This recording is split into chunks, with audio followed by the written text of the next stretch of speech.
I am floating in a dark river. Sometimes it rages, sometimes it's smooth, always it flows. When it rages, I can hoist the sails, or drop them as the wind implores. I can fight against the rain and the wind, dodging the rocks and circumnavigating the deadly shore. But when it's smooth, please God, let it not be smooth. When the current gently rocks, beseeching my mind on and on, like a slow, unstoppable tidal wave, it turns into a whirlpool of despair, ebbing slowly. As it ebbs, boulders into pebbles, the hollow current, the empty waves, mixing my head with my heart, but without discerning, without cause, just swirling, swirling, swirling.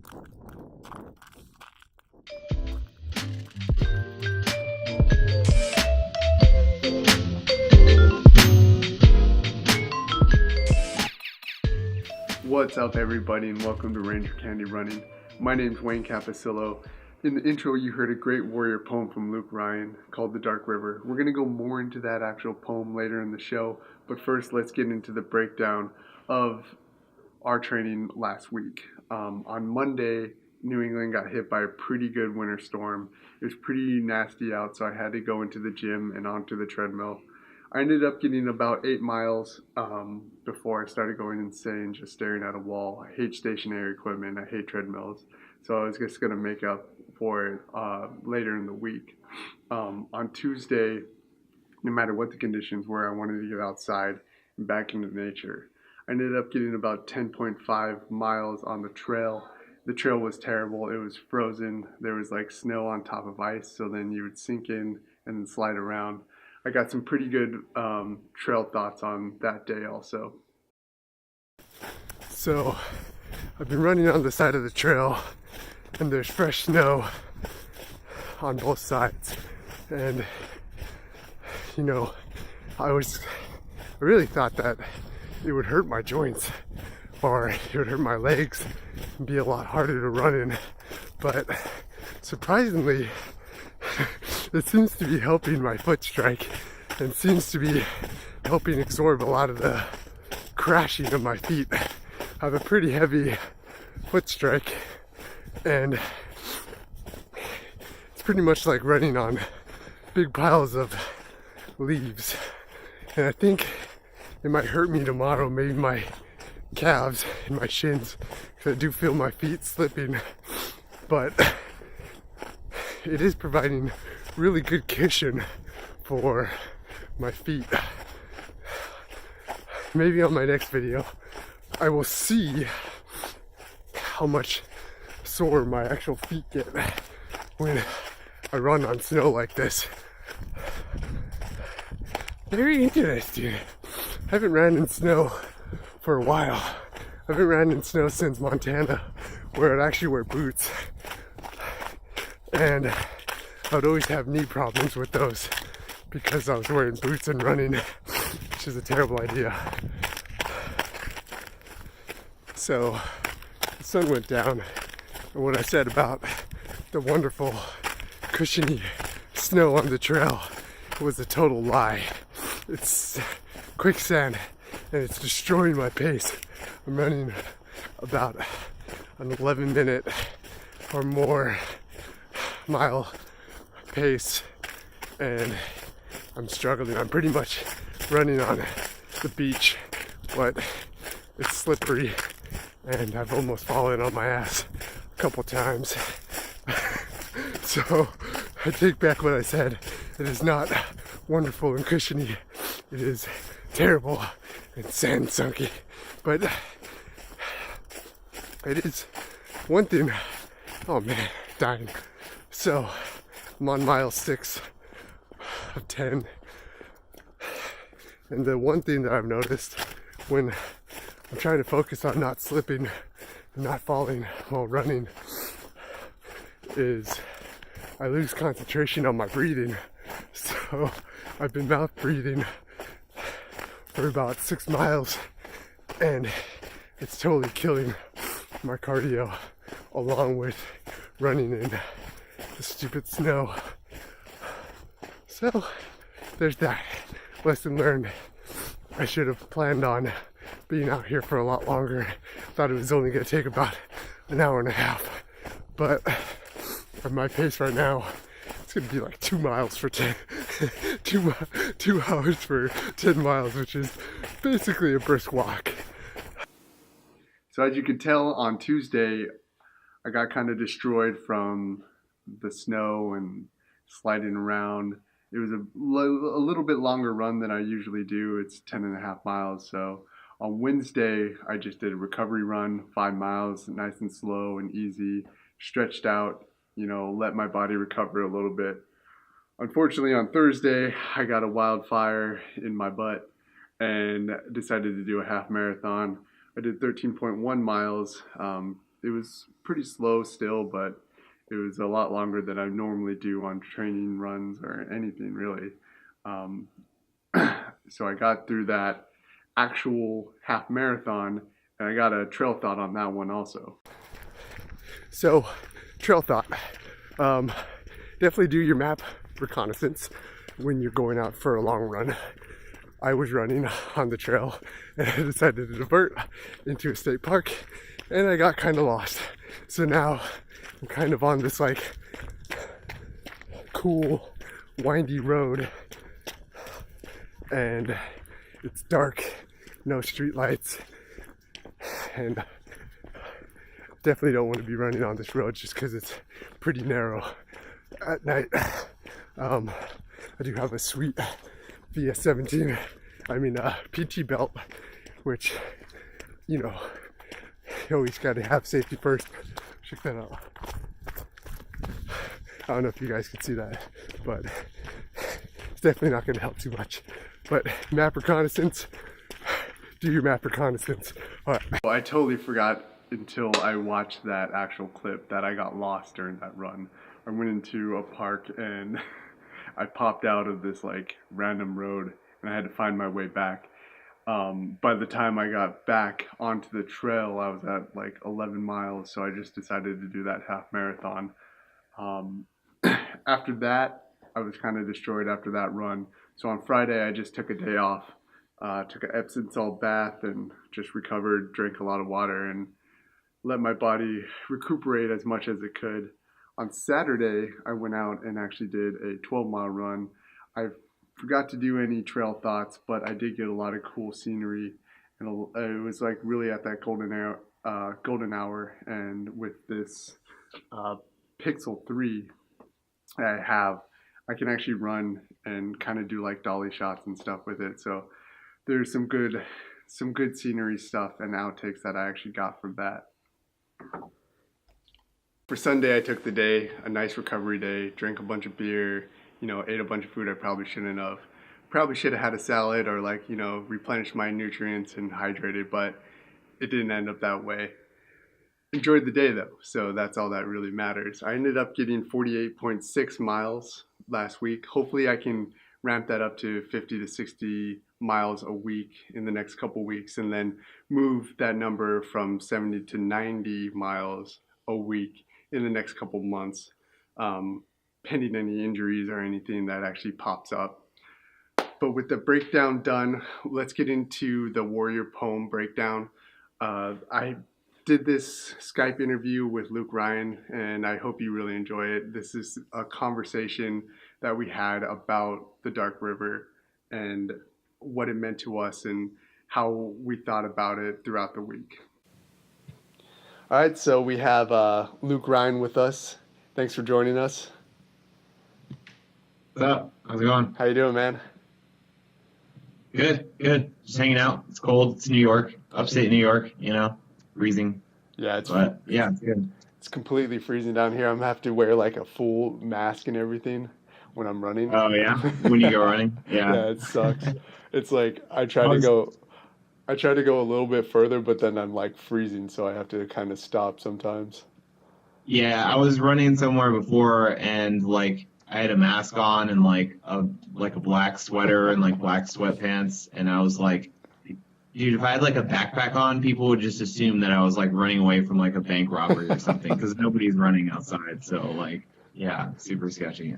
Yeah, dude, I go out this like side entrance, and like a bunch of like middle class ladies are just walking in. I'm like, oh, hey, I'm not stealing anything. What's up? It's like, I see what you're doing. It's like, no, no, not me.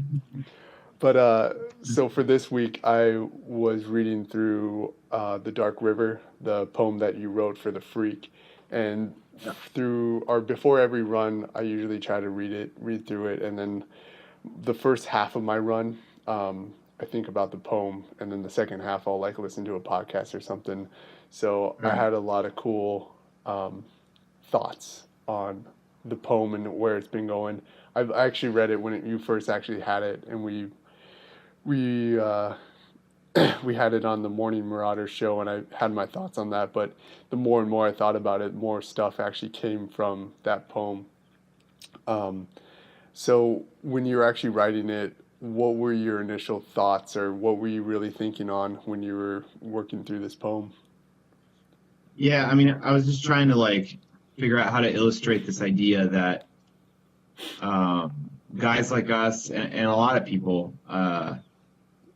you feel like you thrive off of conflict. You feel like like physical conflict. You feel like you thrive off of things going wrong. Like when stuff really starts to go bad, when a hurricane's like coming through your way, or like, you're getting ready for a deployment, or, something like goes really wrong, you kind of feel like in your element because everything starts to matter, and like a lot of guys that are like that, like me or like you, like can suffer when the opposite thing happens. When like you still have all of life's problems, but they're just like they're not like they're not like big, you know, really intense problems Yeah, that you have to like. They're not like really heavy crosses to bear, or like you're not getting shot at. You're not. There's no hurricane blasting through, or tornadoes blasting through your path. There's no like human life isn't at stake. It's just like you're in debt, yeah, or you have like relationship problems that like you could fix, but like you're just stubborn, and it's just like these little problems that kind of like ebb at your soul, and they kind of like just, and those are really the worst. I mean, like for a lot of guys, I feel like, especially getting out of the military, because when you're in the military, everything matters a whole lot, yeah, and you know it every day. But when you get out, um, you have that feeling that like things don't really matter, but they matter to you, and it bothers you a whole lot. yeah, And like, it's like, why do I feel so like depressed about something that allegedly doesn't matter to me? It's because these problems, they all build up, and they all just sort of like slowly erode away at your soul, and it's yeah, tough. It's the worst kind. And a lot. I like poetry to be inspiring sometimes, but with this, I feel like I just wanted guys who felt that way to resonate with it. It's nice to just be like, oh, cool, somebody else feels that way too. So that was kind of my goal with it. yeah, definitely. We, I know in San Francisco we had a lot of conversations on the porch, drinking probably a little bit too much beer, um, uh, Yeah. out there about those like kind of personalities that a lot of special operation guys and just people in general in the military had. Even just some people like that A-type personality, I guess, that you would kind of speak on is um, Yeah. they have a lot of problems with that, just kind of switching from those big goals, which are either, if you're a college football player or you're in the military, just like building all these small things into this big goal, and then switching that your big goal is like solving all these little problems. So Right. that's like Yeah. it's like a bunch of little things that are just kind of eating away at you instead of having one big thing that you're actually like working towards, which would be a mission or a big game or something Right. like that. Right. And the lie is that those things don't matter. It's that like paying your bills and like, dealing with your what seems like a petty relationship problem, or like, doing your daily uh routine in order to get paid. The lie is that those things don't matter, because they do matter. But you tell yourself they don't matter because in comparison to what you did before, they don't seem to matter at all. You know what I mean? In Yeah, comparison to just like you're willing to die just get around this corner, you know what I mean? Or you're willing to die to just take this, like, building. I mean, in comparison to that, it really feels like it doesn't matter, but it does, and you know that it does because of the effect that it has on you when you don't take care of those things. But this poem really is just focused on that fear and that like despair feeling when things are going wrong, but in a non-epic kind of way. Yeah.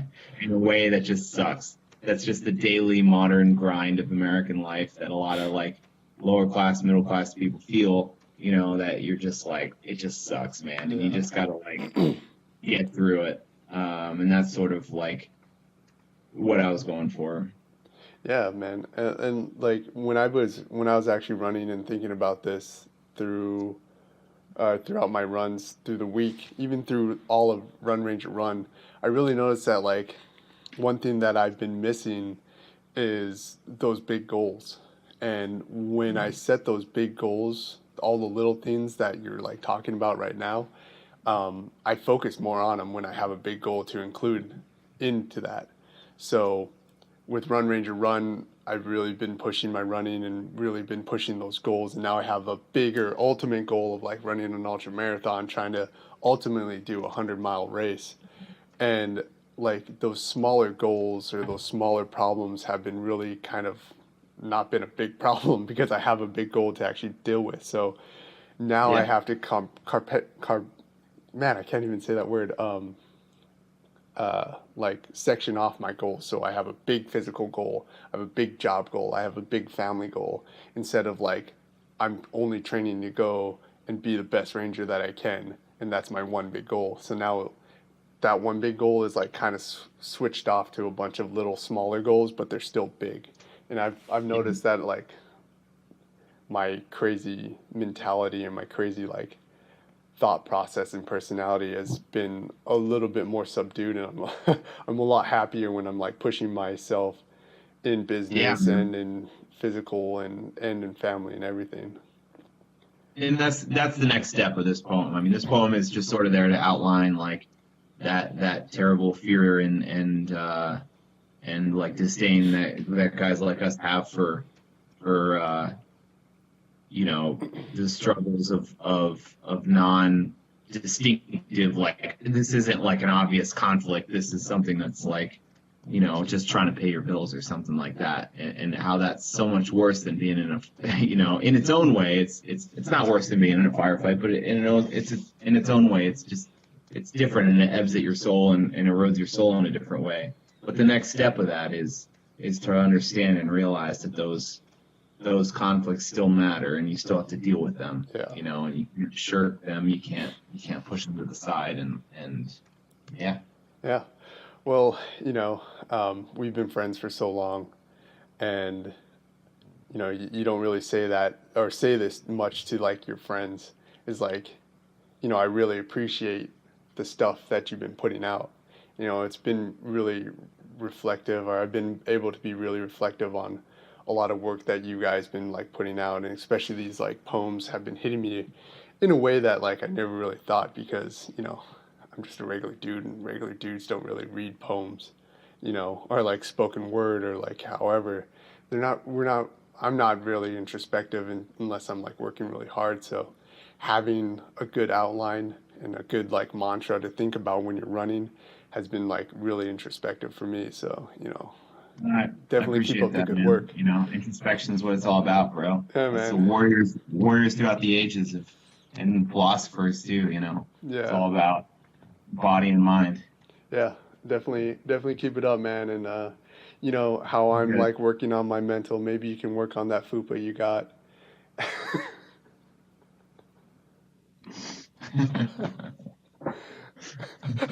Like your like your video froze right then, so it looked like you were just dead inside.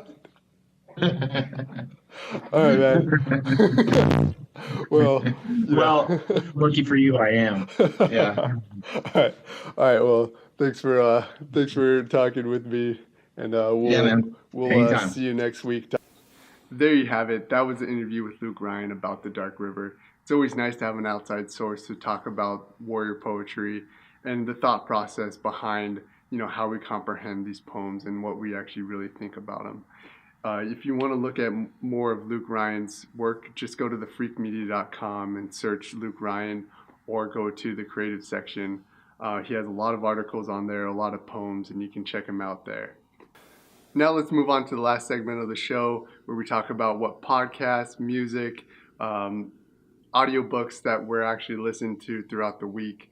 My favorite show that I've been listening to a lot is called Your Mom's House Podcast. It's with Tom Segura and Christina Pajitsky. It's a lot of fart jokes, a lot of silly things. They go in and break down the absolutely most ridiculous video clips that they find out online. And they also have other comics on. They had Big Daddy Kane on, a couple other random guests, but they're always hilarious. They're like some of the best stand-up comedians out there. Here is a short clip. All right, if the clip didn't show up, it's because I didn't show one. So then there's just going to be that awkward pause and me going for a couple seconds. But, I highly recommend that podcast. It's something silly. It's something to break up the monotony. It's always fun to be running on the trail and just bust out laughing. Thank you for joining me on this journey. On this show, we went through a lot of topics, from the lie of a comfortable snow run to actually doing your proper map reconnaissance to funny podcasts that you can go out and see. I'm really excited to see how much I can actually push my body to do, and how much I can actually increase my mileage throughout these certain months. So stay tuned, we'll see you out there.